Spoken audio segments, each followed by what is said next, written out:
Hello दोस्तों, good morning. मेरा नाम धीरज और आप देख रहे हैं धीरज सीटेट एकेडमी। तो चलिए आज की ताज़ा खबर की बात करते हैं। आज आपका 19 मार्च को टीचर संबंधित या शिक्षा संबंधित जो भी न्यूज़पेपर होगा हम सब आपके लिए लेकर आए हैं। तो देरी न करते हुए वीडियो की शुरुआत करते हैं और सबसे पहले आज की हेडलाइन की ओर बात करते हैं। आज का हेडलाइन में क्या है, आइए। तो सबसे पहले आप यहाँ पर देख सकते हैं, साफ साफ लिखा हुआ है कि चौथा चरण यानी कि बीपीएससी टीआरई 4 की बात किया जा रहा है। राज्य में शिक्षकों की बहाली प्रक्रिया मई से शुरू होगी। मतलब कि टीआरई 4 की जो प्रक्रिया है वो आपका मई से शुरू हो जाएगा। ठीक है, इसके बारे में आपको हम डिटेल से बताने वाले हैं। फिलहाल आगे देखते हैं। और एक खबर को हमने लिया है, उसमें साफ साफ लिखा हुआ है कि टीआरई 3 का पूरक परिणाम नहीं आएगा। मतलब कि जो बीपीएससी टीआरई 3 का जो सप्लीमेंट्री रिजल्ट था, जिसकी चर्चा चल रही थी कि आना है, लेकिन कल विधानसभा में शिक्षा मंत्री सुनील कुमार साफ साफ कह चुके हैं कि टीआरई 3 का कोई भी पूरक परिणाम अब नहीं आएगा। ठीक है, तो ये तमाम खबरों को डिटेल से चलते हैं। उससे पहले कि अगर आप हमारे चैनल पर नए हैं तो चैनल सब्सक्राइब कर लीजिएगा और बेल आइकन दबाना नहीं भूलिएगा। ठीक है, चलिए देखिए तो क्या क्या बातें कही गई है। सबसे पहले हम देखते हैं, यहाँ पे कुछ पॉइंट है, उस पॉइंट पे कवर करते हैं। कहा जा रहा है कि शिक्षा मंत्री सुनील कुमार ने विधानसभा में किया ऐलान। क्या ऐलान किया? कहा कि तीसरे चरण में पूरक रिजल्ट जारी नहीं किया जाएगा। ये भी एक ऐलान था उनका। और ऐलान किया गया था कि बीपीएससी टीआरई 4 को लेकर देखिए क्या कहा जा रहा है। कहा जा रहा है कि बिहार लोक सेवा आयोग बीपीएससी के माध्यम से चौथे चरण की शिक्षक नियुक्ति की प्रक्रिया मई 2025 में शुरू कर दी जाएगी। कब? तो मई 2025 में शुरू कर दी जाएगी। मतलब कि चल रहा है मार्च समझिए कि मार्च आज 20 तारीख 19 तारीख हो ही गया, 10 दिन इधर। मार्च यानी कि अप्रैल और मई यानी कि 2 महीना, अभी से समझिए कि 2 महीना है। इसके बाद प्रक्रिया शुरू होगी। समझ रहे हैं, प्रक्रिया शुरू करना और इसकी मतलब कि शुरू करने में समझिए कि कम से कम तो इसको और तीरा जाएगा। एक सच्चाई तो है, उस पर बात किया जाएगा। फिलहाल देखिए क्या लिखा हुआ है कि शिक्षा मंत्री सुनील कुमार ने विधानसभा में प्रश्नकाल के दौरान इसकी घोषणा की है। और क्या लिखा कि उन्होंने यह भी कहा कि तीसरे चरण में खाली रह गए पदों पर भी चौथे चरण टीआरई 4 की नियुक्ति में शामिल किया जाएगा। मतलब उन्होंने साफ साफ कहा है कि टीआरई 3 में जो पद खाली रह गए हैं उसको जोड़कर टीआरई 4 में लाया जाएगा। ठीक है, मतलब एक साथ टीआरई 4 में आपकी रिक्तियाँ निकाली जाएगी। कहा कि साथ ही अन्य रिक्तों पदों की गणना शिक्षा विभाग करेगा। इसके बाद शिक्षक नियुक्ति का 5वां चरण, अगर हम बात करें टीआरई 5 की, 4 तो हो ही रहा है लेकिन टीआरई 5 भी होगा। उनका साफ साफ कहना है कि टीआरई 5 भी होगा। शिक्षा मंत्री ने मंगलवार को अरुण कुमार के सवाल पर यह जानकारी दी है। अपने जवाब के दौरान उन्होंने तीसरे चरण की नियुक्ति में बिहार लोक सेवा आयोग के पूरक सप्लीमेंट्री रिजल्ट को लेकर भी स्थिति स्पष्ट की है। उन्होंने कहा कि तीसरे चरण की नियुक्ति के तहत सप्लीमेंट्री रिजल्ट जारी करने पर तत्काल कोई विचार नहीं है। मतलब कि जो आप सप्लीमेंट्री रिजल्ट की मांग कर रहे थे उस पर अभी कोई विचार नहीं है। अरुण कुमार ने पद खाली रह जाने पर हवाला देते हुए पूरक परिणाम जारी करने की मांग की थी। ठीक है, देखिए बात क्या है। सबसे पहले अगर हम बात कर ले, यहाँ पे जो आप देख रहे हैं इतना समय क्यों लिया जा रहा है। देखिए मई में, यहाँ पे कहा जा रहा है कि मई में प्रक्रिया शुरू होगी बीपीएससी टीआरई 4 की। अब आप बोलेंगे सर कि इतना समय क्यों लग रहा है, तो ऐसी ही नहीं प्रक्रिया शुरू हो जाएगी। मई तो बहुत कम ही है, जहाँ तक कि मई लिखा हुआ ना, ये मई बढ़ेगा भी, 1-2 महीना और बढ़ेगा। क्योंकि आपको पता है कि जब तक बिहार में स्टेट नहीं होगा, स्टेट के बाद ही समझिए टीआरई 4 आने वाला है। जो लोग स्टेट का इंतज़ार कर रहे हैं ना कि सर स्टेट आएगा कि नहीं आएगा, आप दिल थाम के बैठे अपना तैयारी में लगे रहिए। बहाली लेट होगा ये तो कंफर्म है, टीआरई 4 तो आना ही है, उस पर हम बात नहीं कर रहे हैं कि नहीं आएगा, लेकिन अभी थोड़ा लेट होगा क्योंकि टीआरई 4 से पहले स्टेट होने वाला है। तो जो भी स्टूडेंट स्टेट की तैयारी कर रहे हैं वो अपना तैयारी में लगे रहिए। मार्च के लास्ट होते होते आपको स्टेट संबंधित कुछ सूचना या हो सके फर्स्ट वीक तक, अप्रैल फर्स्ट वीक तक आपको जानकारी मिल जाए कि हाँ स्टेट होने वाला है कि नहीं। और जून और जुलाई ये जो महीना होगा लास्ट का जून, इसमें आपको टीआरई 4 संबंधित जो भी नोटिफिकेशन होगा आपको देखने को मिलेगा। फिर आपका 20 से 25 दिन जो फॉर्म भराने में लगता है, जुलाई अगस्त तक शायद सब प्रक्रिया कर ली जाएगी। अब सवाल उठता है कि क्या आचार संहिता से पहले परीक्षा ले लिया जाएगा कि आचार संहिता के बाद परीक्षा होगा। फिर इसी में खेला गड़बड़ाने वाला है। ठीक है, बिहार में अक्टूबर नवंबर में जो आपका देखे थे चुनाव है, उससे 1-1.5 महीना पहले आचार संहिता लगेगा। जब आचार संहिता लगेगा तो चाहे तो आचार संहिता से पहले अगर फॉर्म भरा लिया गया होगा तो अब तो परीक्षा ले लिया जाएगा, और नहीं तो फिर तो दिक्कत हो जाएगा। खैर उस पर देखा जाएगा जो भी बात होगा, लेकिन हाँ बात स्पष्ट है।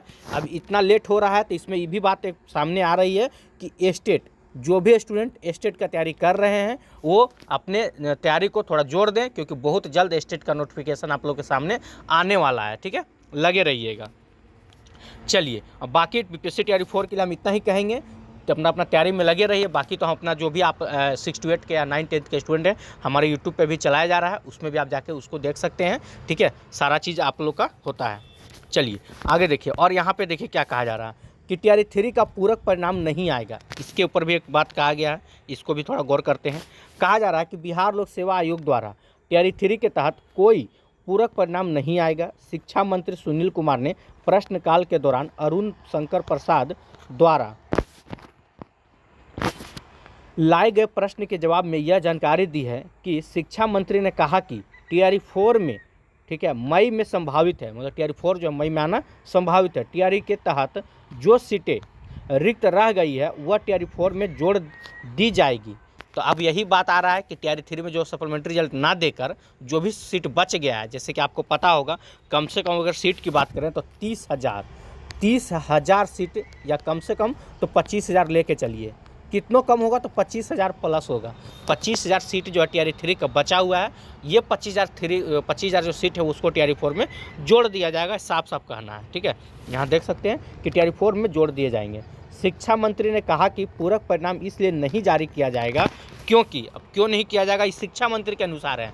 ठीक है, वो क्या सोचते हैं वो देखिए, शिक्षा मंत्री क्यों नहीं करना चाहते हैं, क्योंकि अभ्यर्थियों का अंक जो है या कट ऑफ है नंबर के करीब नहीं है। सोचिए कितना बेवकूफ़ वाला बात ही बोल रहे हैं, नंबर के करीब नहीं। अरे यहाँ एक से एक स्टूडेंट है जो नंबर तो क्या, आप जितना कटअप रखे हैं ना, चाहे 80 रखें या 88 रखे हैं, वो कटअप के इक्वल एकदम 88 पे है बच्चा। अगर वो छट भी रहा है ना तो एज की वजह से छट रहा है। अब ये शिक्षा मंत्री जी बोल रहे हैं कि बच्चा जो है वो नंबर के आसपास नहीं है, कटअप के आसपास है ही नहीं, तो हम क्या पूरक रिजल्ट दें। पूरक रिजल्ट का मतलब होता है चाहे तो 1 नंबर या 2 नंबर, हार्डली 1 या 2 नंबर। तो यहाँ तो 1 2 नंबर आप छोड़ दिए, आप रिजल्ट तो निकालिए। कम से कम 10,000 बच्चे ऐसे हैं जिनका जो है ना इक्वल पे है, जितना आपका कट ऑफ गया हुआ है, जैसे कि 77 गया हुआ है या 90 या 92 या 98 गया हुआ है, बच्चा लोग उस पर 98 नंबर ला के बैठा हुआ है। फ़र्क क्या है, एज में छट गया, किसी का एज कम हो जा रहा है, एज ही में प्रॉब्लम हो जा रहा है। अब यहाँ पर शिक्षा मंत्री बोल रहे हैं कि कट ऑफ के आसपास नहीं है, यही होता है। ठीक है, खैर चलिए देखिए क्या लिखा हुआ है। अरुण शंकर प्रसाद ने कहा कि टीआरई 3 में कई अभ्यर्थियों का चयन 3 जगहों पर हो गया है। जब अरुण शंकर प्रसाद जी बोले हैं कि टीआरई 3 में ऐसे बहुत स्टूडेंट हैं जिनका 6 to 8 में भी सिलेक्शन हुआ, 9 10th में हुआ है, 11 12th में, तीनों में रिजल्ट आ गया है। बहुत होंगे आपको पता हो, बीएड किए तो 6 to 8 में बैठिएगा, स्टेट पास है तो आप आराम से 9 10 में बैठिएगा, पीजी किए हुए तो 11 12 में बैठिएगा। तो तीनों जगह अगर आपका रिजल्ट आ गया है, आप ही सोचिए तो आप कहाँ जाइएगा, कहीं एक ही जगह ना जाइएगा, चाहे आप 11 12th हायर स्कूल में जाइएगा, तो बाकी 2 जगह का क्या होगा सीट, इस पर भी तो फोकस किया जाएगा ना। अरुण प्रसाद जी पूछे तो इस पर उनका क्या कहना था भगवान जाने। फिर क्या लिखा हुआ देखिए, ऐसे में 2 जगहों पर रिक्त हो गई है, मतलब कि यही बात है। इसमें देखिए सच में अगर देखा जाए, सही से अगर बहाली किया जाए, बहुत से बच्चे होते हैं जो 2 जगह पे, 3 जगह तो बहुत कम मान चलिए ठीक, लेकिन 2 जगह पे तो बहुत से ऐसे स्टूडेंट हैं जिनका 6 to 8 में भी है, 9 10th में भी सिलेक्शन हुआ है, कोई 1 to 5 में भी है, 6 to 8 में भी हुआ है। लेकिन इस सब पे क्या ही करें, सरकार का मतलब सप्लीमेंट्री रिजल्ट देगी ही नहीं। अगर देती तो इन लोग को, जिससे एक जगह पे जाते तो एक जगह का सीट खाली हो जाता, उसके जब किसी और को होता। लेकिन क्या, चलिए जब सरकार की मर्जी नहीं तो हम लोग क्या कर सकते हैं।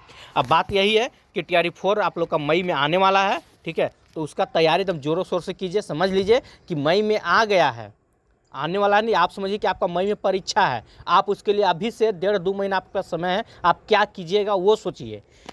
अगर आप सोचिएगा मई में आएगा ना तो आपका मनोबल जो है ना बहुत दूर चला जाएगा कि मई बहुत अभी 2 महीना लेट है, आएगा फिर फॉर्म भर आएगा, यानी कि 3-4 महीना का चक्कर है। आप सोचिए कि मई में परीक्षा होने वाला है बीपीएससी टीआरई 4 का, आप इस वक्त कहाँ हैं और क्या सोच रहे हैं, क्या पढ़े हैं क्या नहीं पढ़े हैं वो सोचिए। तब आपके ऊपर जो अंदर से ना आवाज़ आएगा कि यार हम कितना अभी कमज़ोर हैं, अभी हमको बहुत इसमें मेहनत करना टीआरई 4 के लिए, वो सोचिए आप।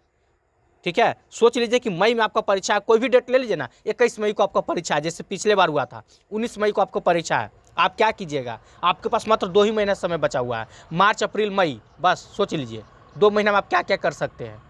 तब देखिए आपके अंदर से क्या आवाज़ आएगा कि अरे हम तो टीआरई 4 में भी हम छट रहे हैं, अगर आप सोचिएगा कि मेरा तो कोई तैयारी ही नहीं है, ऐसा फील होगा। अगर अभी भी आप कुछ नहीं कर रहे हैं तो देखिए, अगर सोच रहे हैं ना कि टीयर 4 नहीं आएगा, बहुत लोग के चक्कर में फंसे हुए हैं, तो गांठ बांध लीजिए, टीयर 4 आना तय है। अब तो आपको बोले भी थे कि होली के लास्ट तक आपको, होली ख़त्म के बाद टीयर 4 संबंधित कुछ न कुछ सूचना मिल जाएगा, जो आपको मिल रहा है। तो तैयारी में लग जाइए, किसी के बात में इधर उधर के चक्कर में मत रहिए, जो होगा सो देखा जाएगा। अब स्टेट जो कर रहे हैं ना, आप स्टेट के साथ साथ बीपीएससी टीयर 4 का भी तैयारी कीजिए। स्टेट तो होगा सबसे पहले, देखिए 4 से पहले स्टेट होना ही है, चाहे जैसे हो, थोड़ा लेट होगा। आपको 15 से 20 दिन समय दिया जाएगा तैयारी करने के लिए, एक ही महीना मौका मिलेगा, या वो भी नहीं मिलेगा। 10-15 दिन फॉर्म भरा लिया जाएगा, और 5-6 दिन बाद एडमिट कार्ड आएगा, तुरंत आपसे परीक्षा ले लिया जाएगा। स्टेट इस लेवल पे होगा, ठीक है। अगर जब स्टेट होना होगा ना तो बहुत फास्ट होगा, आप समझ नहीं पाएंगे, इतना जल्दी आपका स्टेट खत्म हो जाएगा। तो बस समय नहीं है आप लोग के पास, अपना अपना तैयारी में लग जाइए, ठीक है। फिलहाल और जो ऐसा सूचना होगा तो आपको हम बीच बीच में अपडेट करते रहेंगे। उसके लिए आप हमारे चैनल को सब्सक्राइब कर लीजिएगा और बेल आइकन दबाना नहीं भूलिएगा। फिलहाल आज के लिए इतना ही, फिर कल मिलते हैं। अगर वीडियो अच्छा लगा होगा तो इसको शेयर जरूर कीजिएगा। जय हिंद, जय भारत।